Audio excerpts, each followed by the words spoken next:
Watch these videos to the end because there's a lot going on. And leave y'all thoughts. So now, this video is going to be about the same card, UFC 294. Khamzat Chimaev is now going to be fighting, allegedly it's Robert Whittaker, but we don't really know at this point. They say it's signed, but it's also people saying it's not official. Some people say it is official, some people say it's not. But, so I guess we're kind of assuming that it is. I'm looking up real quick, man. That's why I told you early on this morning. Whoa, why is Usman trending? Oh, wow. I'm on Twitter right now, and they're saying Gilbert Burns teasing Kamaru Usman as a possible replacement should Paulo Costa be pulled from his UFC 294 fight with Khamzat Chimaev. Hey, the thing about it, get the hell out of here. Usman not gonna fight nobody on no week's notice. Get out of here, man. Hey, the situation that Usman is in, if he can come up and win, he's not in a bad situation. He lost to Leon Edwards, but he lost to somebody twice, the champion, and he got to hope that the champion don't beat Kobe. I guess I get what you're saying, man. I'm not saying he in a bad situation overall, but I'm saying when you lose to the same, it's like Max losing to Volkanovski twice.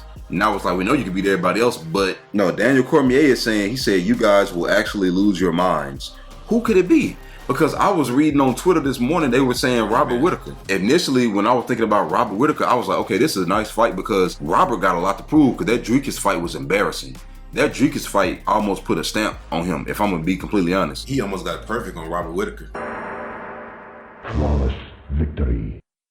But I'm saying Robert was in a situation where he was in no man's land and he needed the division to play out in a certain way for him to be repositioned for the title. And he got right to the last move and completely fumbled it. So this right here, let's say if he was to fight Khamzat and win, that would absolutely put him right back in the position to be fighting for a title. You know, but at the same time, if it's Kamaru coming up in weight, that would actually help him because even though it's a middleweight fight, that might put him in the UFC good graces to where he could actually go back down to welterweight and get a title fight again, depending on how, especially if Kobe win, because he got 2 wins over Kobe. You see what I'm saying? Yeah. But at the same time, could Kamaru compete at middleweight because Sean Strickland is champion and he already got a win over Sean Strickland? Remember we were talking about how important it is to win fights because you just never know the trajectory of other people's career. And the issue was him fighting Israel Adesanya. And the thing is, Israel not champion right now, and the way he looked in his last fight, like I said, he probably got a better chance of going up to light heavyweight, becoming champion, than in the middleweight. So Sean Strickland's probably going to be champion for a minute. So I'm saying, my point is, Usman, I told you that this morning, I said some of these welterweights can come up and fight in the middleweight division. And you did tell me that. Dude, okay, after Izzy was Sean Strickland, before Izzy was Robert Whittaker. But then the funny part about it, who did Izzy fight to get the belt in the first place? Kelvin Gastelum, remember? Ooh. And he's been fighting at welterweight a lot. I'm looking at middleweight. Could Dricus Duplessis step in to fight? It got to be him. Bro. He the biggest name. Because they saying, if Daniel Cormier saying we will actually lose our mind. It's him or somebody else. We know who it ain't, Paulo. I know another person who can kind of get your blood blowing too. His name starts with J. And just because of the matchup. Jared Cannonier? Yes. This would be a crazy matchup, bro. And this will be nice. I'm not even going to hold you. It's because of the matchup. He ain't fighting Izzy, who he can't hit. He's fighting Khamzat. He has solid enough takedown defense to keep the fight possibly on the feet. And if he hit Khamzat, only God knows what can happen. Because I don't know if Khamzat can take the damage that Marvin did. And yesterday in the video we made, I said the UFC need to call Marvin. Allegedly they did call him, but he couldn't for whatever reason. I think he's too big. It's 11 days. I don't know the details. It's just dangerous, man, for your health to be doing that. If you're not already in shape. Marvin, he's very calculated with the fights he take.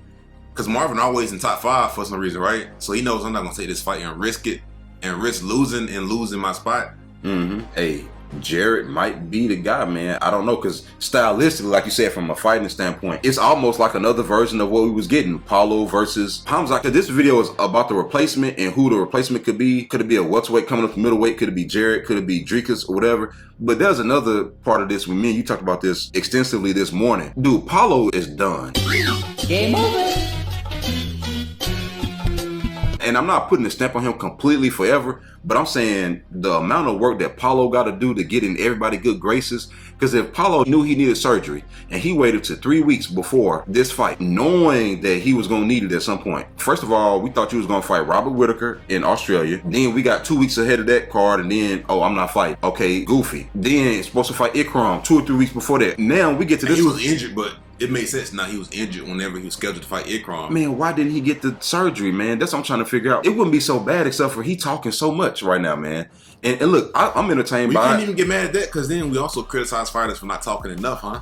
No, I'm not saying, no, we're not talking about just talking. We're talking about talking and then not actually showing up to the octagon. And we said this in the video from yesterday. Like, let's say Colby Covington talking a bunch of stuff, whether you hate him, love him, Donald Trump, this, that, regardless of how you feel.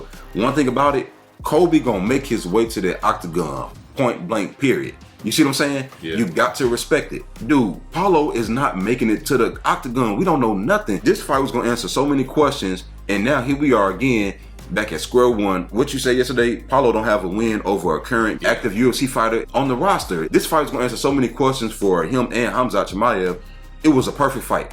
And that's why the initial video that we made previewing this fight, what's the first thing we said? They ain't even gonna make it to the octagon. One of these two guys is gonna do something goofy. But Paulo didn't do nothing goofy. He got injured. But I'm saying he already knew he was injured in the first place. So you say if he possibly was injured for Ikram, right? Yeah, absolutely.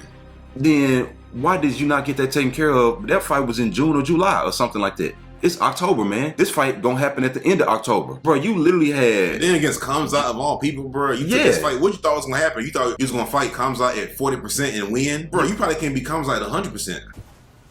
Dang.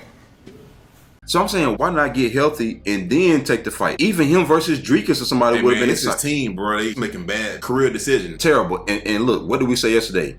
Take Twitter away from Paulo. Get him off Twitter.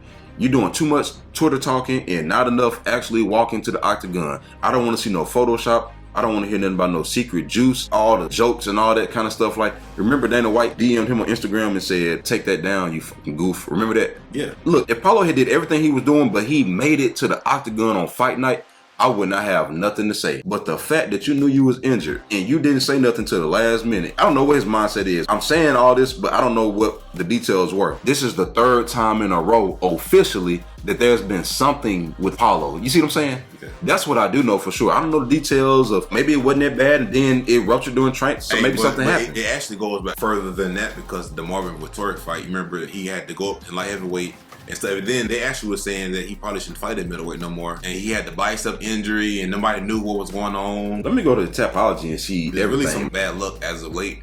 And it's crazy because his record only 14-2, bro. He still ever since the easy fight, everything been going downhill. Okay, he was scheduled to fight Robert Whittaker. That fell through. Jared Cannonier, that fell through. He actually ended up fighting Marvin, but then he missed weight, and it was supposed to be a bicep injury, something. And then the Luke Rockhold one was canceled, but then they rescheduled it, and then he fought Luke Rockhold, and then he was actually supposed to fight Robert again, and then that didn't go through, and then he was supposed to fight Ikram, and that didn't go through, and now he's supposed to fight So basically, Khamzat. he was injured when he was scheduled to fight Robert Whittaker that first time. That's what it kind of looks like. That's why he pulled out, man. I think he's pulling out because he's injured. He's disguising it as other things, but he's really injured because I think if he was injured, he probably will be fighting. Man, I would say this, man. If Paulo needs to get healthy, then get healthy. Stay off Twitter in the meantime. I don't have a problem with you pulling out because of injuries. My thing with Paulo is the fact that you're not getting healthy, but you still talking so much. You're talking as if you're going to show up. You talking like you was the perfect matchup for Khamzat and this, that, and the third. People wanted to see you fight Robert because people thought that maybe he could do the Robert what Drekus did and put himself in a position to fight for the title. You talking about people who actually rooting for Paulo. Things just keep happening, man. It just... And then he had this fight he didn't deserve because he didn't deserve to be in there against Khamzat. But the card still look amazing, though.